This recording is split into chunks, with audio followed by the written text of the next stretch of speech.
ಅಶ್ವಿನಿ ಮತ್ತು ಶರತ್ ಇಬ್ರು ಕೂಡ ಚೆನ್ನಾಗಿ ಪ್ರೀತಿ ಅನ್ನುವಂತಹ ವಿಚಾರಗಳು ಬಂದಾಗ ಇಬ್ಬರ ಮಧ್ಯೆ ಒಂದು ಮಾತುಕತೆ ಆಗಿರತ್ತೆ. ಆ ಸಂಭಾಷಣೆಗೆ ಸಂಬಂಧಪಟ್ಟಂತೆ ಒಂದು ಆಡಿಯೋ ಕೂಡ ಇದೆ, ಕೇಳಿಸ್ಕೊಂಡ್ ಬರೋಣ.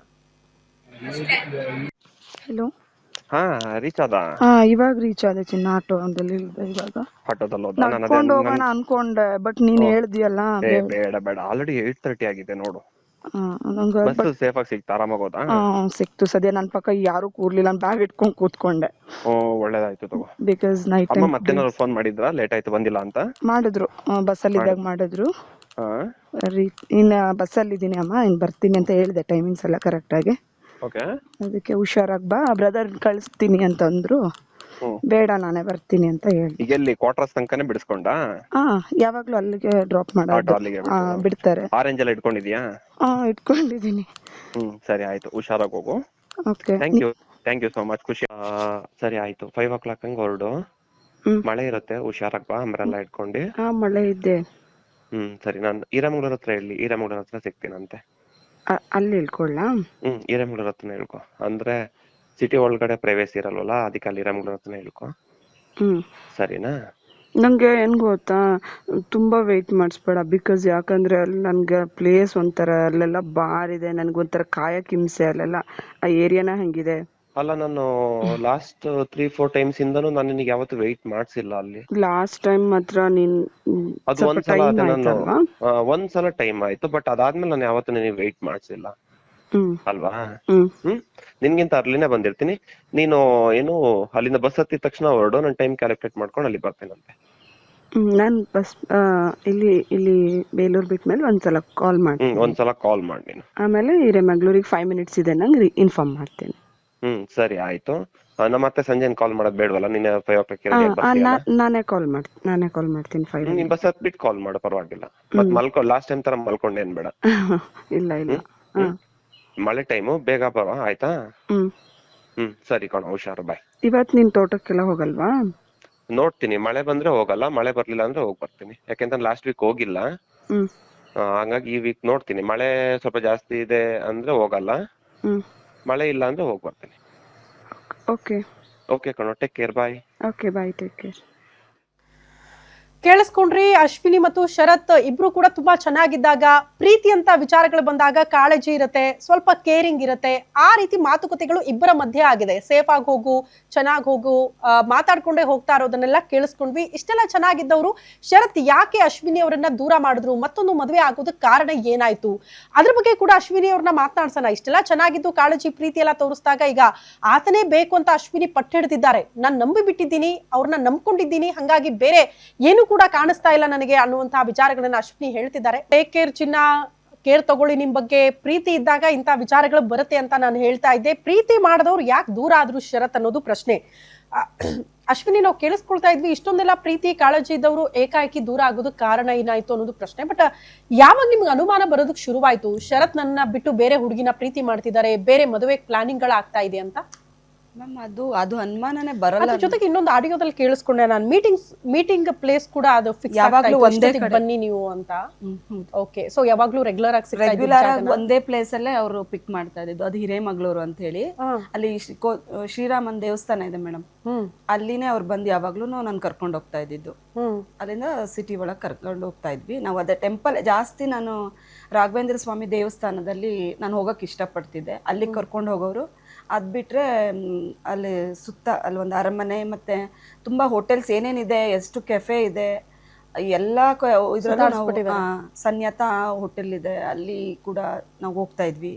ತುಂಬ ಕಡೆ ಹೋಗಿದ್ದೀವಿ ಮೇಡಮ್ ನಾವು. ಕಾಫಿ, ಲಂಚು, ಸ್ನ್ಯಾಕ್ಸು, ಡಿನ್ನರ್ ಅಂತೆಲ್ಲ ಹೋಗಿದ್ದೀವಿ. ಹಿಂಗೆ ಕೇಳ್ತೀನಿ ಅಂತ ತಪ್ಪು ತಿಳ್ಕೊಬೇಡಿ ಅಶ್ವಿನಿ ಅವರೇ. ಯೂಶಲಿ ಪ್ರೀತಿ ಅಂತ ಬಂದಾಗ, ಮದುವೆ ಆಗ್ತೀನಿ ಅಂತ ಭರವಸೆ ಇದ್ದಾಗ, ಹೆಣ್ಣು ಮಗಳಿಗೆ ಒಂದು ನಂಬಿಕೆ ಒಬ್ಬ ಯುವಕನ ಮೇಲೆ ಅಥವಾ ಒಂದು ಹುಡುಗನ ಮೇಲೆ ಬಂದಿದೆ ಅಂತ ಅಂದಾಗ, ನನ್ನ ಸರ್ವಸ್ವವೂ ನೀನೇ, ಸರ್ವಸ್ವವನ್ನ ಕೂಡ ನಿನಗೆ ಅರ್ಪಣೆ ಮಾಡ್ತೀವಿ ಅನ್ನೋ ಮನಸ್ಥಿತಿಯಲ್ಲಿ ಹುಡುಗಿರಿರ್ತಾರೆ ಅಂತ.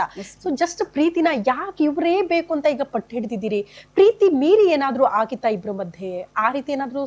ಮೇಡಮ್, ಅಂತಂದ್ರೆ ಅವರು ನನ್ನ ತುಂಬಾ ಕಾಳಜಿ ಮಾಡ್ತಾ ಇದ್ರು ಒಂದು. ಆಮೇಲೆ ನಾನು ಅವ್ರ ಮೇಲೆ ತುಂಬ ಪ್ರೀತಿ ಇಟ್ಕೊಂಡಿದ್ದೀನಿ. ಅವರು ಇವತ್ತಲ್ಲ ನಾಳೆ ನನ್ನ ಹತ್ರ ಬರ್ತಾರೆ ಅನ್ನೋದಕ್ಕೆ ಉದಾಹರಣೆ ಏನಂದರೆ, ನಾಳೆ ಮದುವೆ ಇದೆ ಅನ್ನಂಗೆ ಅವ್ನು ಬಂದು ಮತ್ತೆ ನನ್ನ ಹತ್ರ ಆಟೋದಲ್ಲಿ ಕುತ್ಕೊಂಡ. ಓಕೆ. ಅವನಿಗೆ ಮೇ ಬಿ ಯಾರೋ ಬ್ರೈನ್ ವಾಶ್ ಮಾಡಿ ಮದುವೆ ಮಾಡಿರೋದು ಅನ್ಕೋತೀನಿ, ಏನೋ ಟ್ರ್ಯಾಪ್ ಆಗಿದೆ. ಬಟ್ ಇದಕ್ಕೆ ಮೇಯ್ನ್ ರೀಸನ್ ನಾನು ಆಮೇಲೆ ಹೇಳ್ತೀನಿ, ಆ ವಿಷಯ ಹೇಳಬೇಕೋ ಬೇಡವಾ ನನಗೆ ಗೊತ್ತಿಲ್ಲ ಮೇಡಮ್, ಇಟ್ಸ್ ಟೂ ಕಾನ್ಫಿಡೆನ್ಷಿಯಲ್. ಆಮೇಲೆ ನಾನು ಹೇಳ್ತೀನಿ ನೆಕ್ಸ್ಟ್ ವಿಚಾರದಲ್ಲಿ. ಎಲ್ಲಾನು ಕೇಳಿಸ್ಕೊಳ್ತಾ ಇದೀವಲ್ವಾ? ಖಂಡಿತ ಹೇಳ್ತೀನಿ. ನೀವು ಅವರೇ ಬೇಕು ಅನ್ನೋದು ಕಾರಣ ಬೇಕಲ್ಲ? ಖಂಡಿತ ಮೇಡಮ್, ನಾವಿಬ್ರು ನಮ್ಮ ತಂದೆ ತಾಯಿ ಜೊತೆ ನಾವು ಏನು ಭಾಷೆ ಕೊಟ್ಟು ನೆಕ್ಸ್ಟ್ ಮದುವೆ ಆಗ್ತೀವಿ ಅಂತ ಹೇಳಿದ್ಮೇಲೆ ನಾವು ಎಲ್ಲ ರೀತಿಯಲ್ಲೂ ಚೆನ್ನಾಗೇ ಇದ್ದೀವಿ ಮೇಡಮ್, ಲಿವಿಂಗ್ ಟುಗೆದರ್ ಟೈಪೇ ಇದ್ದಿದ್ದು. ಸೊ ಹಾಗಾಗಿ ನಾನು ಅವ್ರನ್ನ ಬಿಟ್ಟು ಬೇರೆಯವ್ರನ್ನ ಮದುವೆ ಆಗೋಕ್ಕಾಗೋದಿಲ್ಲ ಮೇಡಮ್. ಅಲ್ಲ, ಯಾವತ್ತಾದ್ರೂ ಈಗ ಡಿವೋರ್ಸ್ ಆಗಿರೋ ವಿಚಾರ ಗೊತ್ತಾದಾಗ, ಶರತ್ ನನಗೆ ಮೋಸ ಮಾಡ್ತಿದ್ದಾರೆ ಅಂತ ಗೊತ್ತಾದಾಗ ಯಾವತ್ತಾದ್ರೂ ಮನಸ್ಸು ಮಾಡಿದ್ರ ಬೇರೆ ಮದುವೆ ಆಗ್ಬಿಡನಪ್ಪ, ಬೇಡ ಸಾಕು?